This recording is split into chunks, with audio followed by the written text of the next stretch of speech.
Hello student, welcome my YouTube channel. आज हम आपके लिए क्लास 12 आरोह भाग 2 से पार्ट 3 कुंवर नारायण की कविता लेके आए हैं। कुंवर नारायण जी की कविता का नाम है बात सीधी थी पर। चलिए इस वीडियो को स्टार्ट करते हैं। बात सीधी थी पर एक बार भाषा के चक्कर में जरा टेढ़ी फंस गई। उसे पाने की कोशिश में भाषा को उल्टा पलटा तोड़ा मरोड़ा घुमाया फिराया कि बात या तो बने या फिर भाषा से बाहर आए, लेकिन इससे भाषा के साथ साथ बात और भी पेचीदा होती चली गई। पद्यांश में हमें क्या बताना चाहते हैं? प्रसंग। प्रस्तुत पद हमारी पाठ्य पुस्तक आरोह भाग 2 से लिया गया है।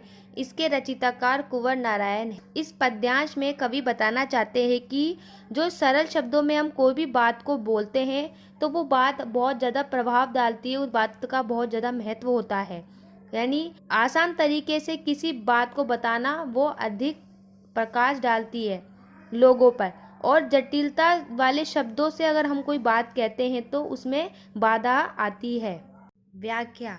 कवि कहता है कि मेरे मन में एक सीधी और सरल सी बात थी जिसे मैं कहना चाहता था, परंतु मैंने सोचा कि इसके लिए एक बढ़िया सी भाषा का प्रयोग करूं।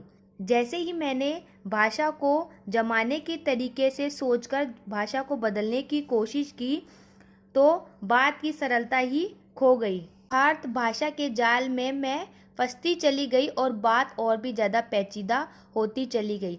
ऐसा होता है कि हम कुछ कहने के लिए घुमावदार भाषा का सहारा लेते हैं तो बात अधिक उलझ जाती है। तात्पर्य यह है कि कविता की रचना प्रक्रियाओं के भावों के अनुसार भाषा का चुनाव करना चाहिए। यानी कि हमें कविता की जो रचना है उसी प्रक्रिया से भाषा के भावों को देखकर उसी प्रकार से भाषा का चुनाव करना चाहिए। यदि भाषा को तोड़ने मरोड़ने की कोशिश की जाए तो भावों का तरीका ही बदल जाता है, वह सही तरीके से नहीं हो सकती। सारी मुश्किल को धैर्य से समझे बिना मैं पैच को खोलने के बजाय उसे बेहतर कसता चला जा रहा था, क्योंकि इस करतब पर मुझे साफ सुनाई दे रही थी तमाशबीनों की शाबाशी और वाह। प्रसंग। प्रस्तुत पद हमारी पाठ्य पुस्तक आरोह भाग 2 से लिया गया है। इसके रचयिताकार कुंवर नारायण जी। पद्यांश में कवि ने भाषा की सहजता के बारे में बताया गया है। व्याख्या। कवि कहते हैं कि पेच खोलने का अर्थ है व्यक्तियों की उलझी हुई बात को सुलझाने में मदद करना या उन बातों को सरल ढंग से बताने का प्रयास करना। जिस प्रकार पेच ठीक से ना कसे तो उसे खोलकर कसने की बजाय, यानी उसे खोलेंगे नहीं, उसको जबरदस्ती कसते चले जाए, उसी प्रकार कवि बात को उलझाता चला गया है। कवि हड़बड़ी में बिना सोचे समझे बातों की जटिलता को और भी बढ़ाता चला जा रहा था।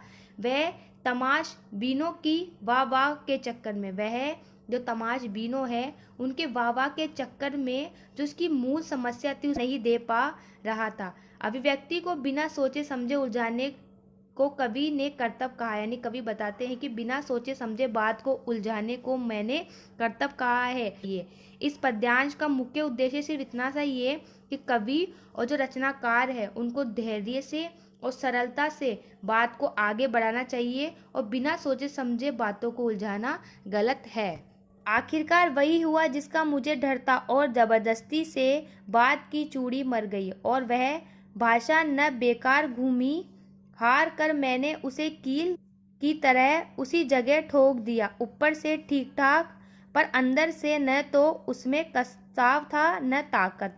बात न तो एक शरारती बच्चे की मुझसे खेल रही थी। मुझे पसीना पोंछते देखकर पूछा, क्या तुम्हें भाषा को सहूलियत से बरतना कभी नहीं सीखा? प्रसंग। प्रस्तुत पद हमारी पाठ्य पुस्तक आरोह भाग 2 से लिया गया है। इस पद्यांश में सटीक अभिव्यक्ति के लिए उचित भाषा के चुनाव पर बल दिया गया है। इसमें बताया गया है इस पद्यांश में कि उचित भाषा का चुनाव करना जरूरी है। चलिए इसकी व्याख्या देख। कहते हैं कि भाषा के साथ जबरदस्ती करने का परिणाम वही हुआ जिसका कवि को डर था। भाषा को तोड़ने मरोड़ने से उसका मूल भाव ही क्या हो जाता है? नष्ट हो जाता है। बात की चूड़ी मरने का अर्थ है बात पर कोई ज़्यादा प्रभाव डालना। बात को कील की तरह ठोकने का आशय है भाषा के साथ जबरदस्ती करना, सीधी और सरल बात को बड़े बड़े शब्दों में उलझाना और बड़े बड़े शब्दों में रही थी। जो बात थी वो कवि के साथ एक शरारती बच्चे की तरह खेल रही थी। परेशान हो चुके कवि को पसीना पोंछते देखकर भाषा को उचित और सरल प्रयोग करने के बारे में बताया गया। वास्तव में यहाँ कविता के लिए सरल और सहज भाषा का चुनाव कवि ने किया गया है। करना, भाषा को सावधानी से बरतने का अर्थ है भाव के अनुसार, जो उसके भाव है उसके अनुसार भाषा को चुनना और उसका प्रयोग करना, क्योंकि भाषा केवल एक माध्यम है। भाषा केवल एक माध्यम है, स्पष्ट अभिव्यक्ति है।